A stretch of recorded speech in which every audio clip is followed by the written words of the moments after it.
The Iranian president has broadcast a message apologising to Iran's Arab neighbours for striking them with missiles and drones. And he said it will stop doing so as long as no attacks come from them. The recorded message comes as Israel steps up its attacks on Tehran, along with heavy bombardments across the country. Well, these are the latest pictures from inside Iran. They show huge explosions in western Tehran, where state television reported airstrikes at Mehrabad Airport. That's Iran's busiest airport and main domestic hub. Eyewitnesses reported planes burning on the tarmac. It's exactly 1 week now since the US and Israel launched its assault on Iran. The Iranian Red Crescent says more than 1,300 people have been killed in the country since then. Well, Iran has continued to launch retaliatory strikes across the Middle East, including in Bahrain and in Dubai, where there's been a drone strike near Dubai International Airport.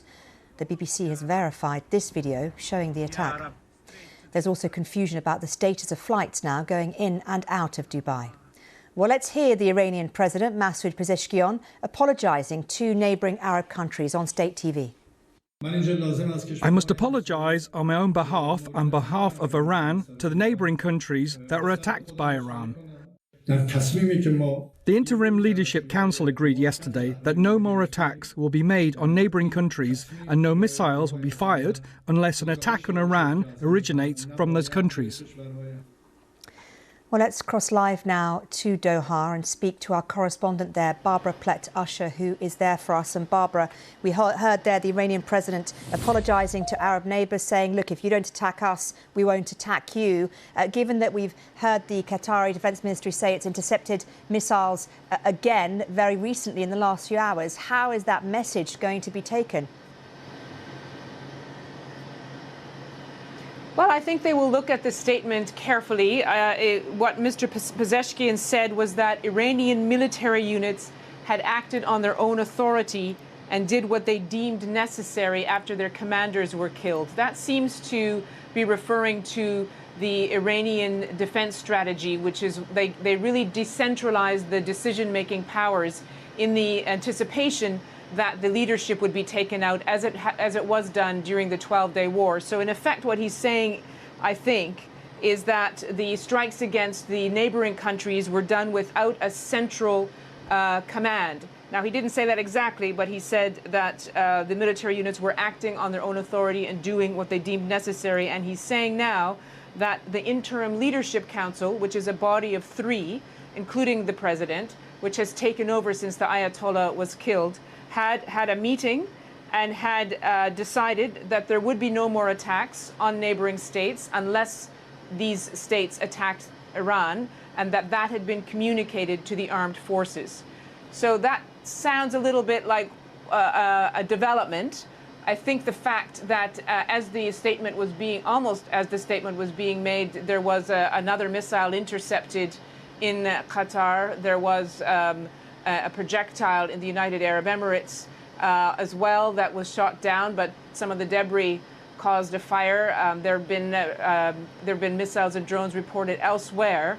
Will result in a lot of skepticism, but we will see in the coming hours, and I suspect by the end of this day, whether this has actually had an impact.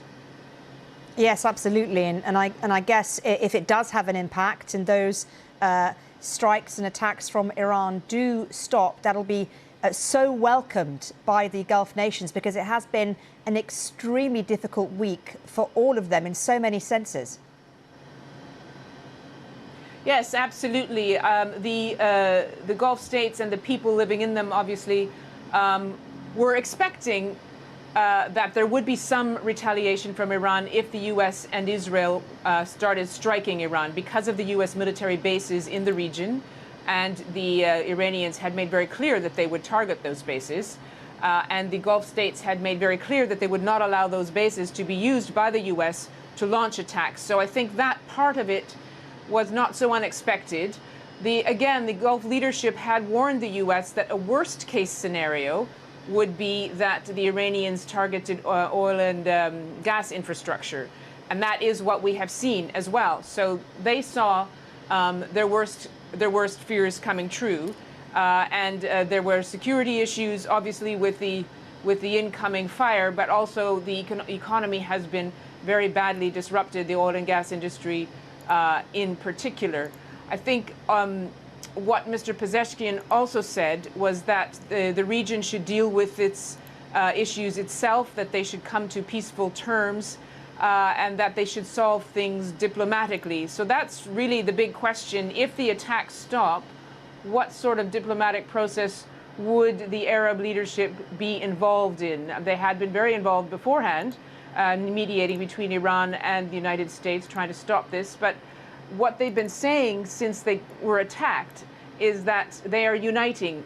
They have united together in opposition to Iran, in defense from what is happening from Iran. And they have, I think what you see is that Iran has been isolated. And that may have some impact in how the diplomacy is carried out. Barbara, thank you very much indeed. Barbara Plett, usher there in Doha. Well, meanwhile, Iran has also launched retaliatory strikes on Israel.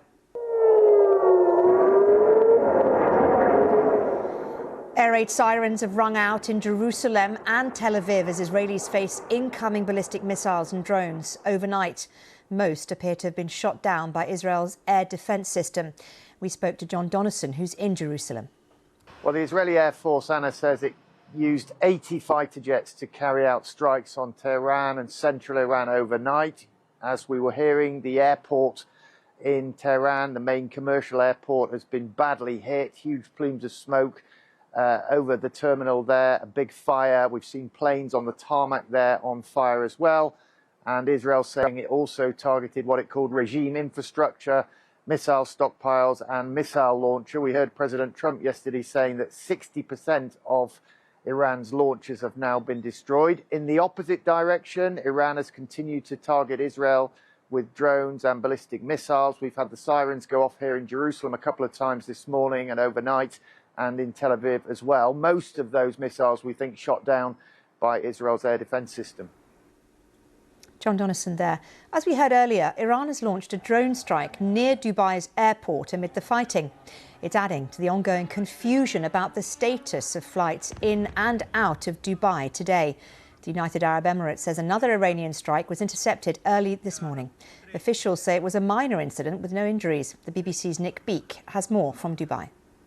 It's been a really confusing couple of hours here in Dubai. Let me try and take you through what's happened and what we know at the moment. So the latest we're hearing is that at the airport, at Dubai International Airport, the flights there are resuming once again. But it has been really confusing because just a few hours ago we had an alert sent out to everyone's phones saying that there was another threat of incoming fire from Iran. And the authorities said that in the early hours of this morning there was an interception of an attack from Iran and that there was some debris that fell to the ground. There were no injuries, apparently, and the authorities saying that this was a minor incident. Explicitly, the authorities said that there was nothing happening or no impact on the international airport. However, a short time afterwards, there were flights that were suspended and there was an announcement made that operations were shutting. Emirates, one of the two flag carriers here in the UAE, saying that there would be a temporary suspension of services. That appears now to have been rolled back, that things are not getting back to normal, but certainly flights are being resuming. And I think, you know, if we look at all of this, we just stand back, it's confusing. And I think there will also be here a great deal of skepticism when Iran says it will no longer fire at its neighbours in the Gulf unless it's attacked by them. Tell me a little bit more about people in Dubai, because you're hearing a lot on social media, and of course, you know, what happens on social media isn't exactly a reflection of what's happening in real life. But you hear people, some people saying, look, we're going to try and get out of Dubai, other people steadfast in their resolve to remain. What is the vibe in Dubai now amongst people? Are they scared or are they feeling quite confident?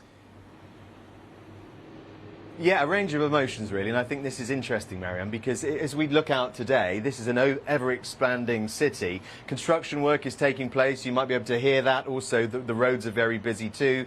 Construction workers going about their work. Lots of people around, you wouldn't necessarily know that this is a place that for the past week has faced these repeated threats, and of course Iranian missiles landing last weekend right at the start of this conflict.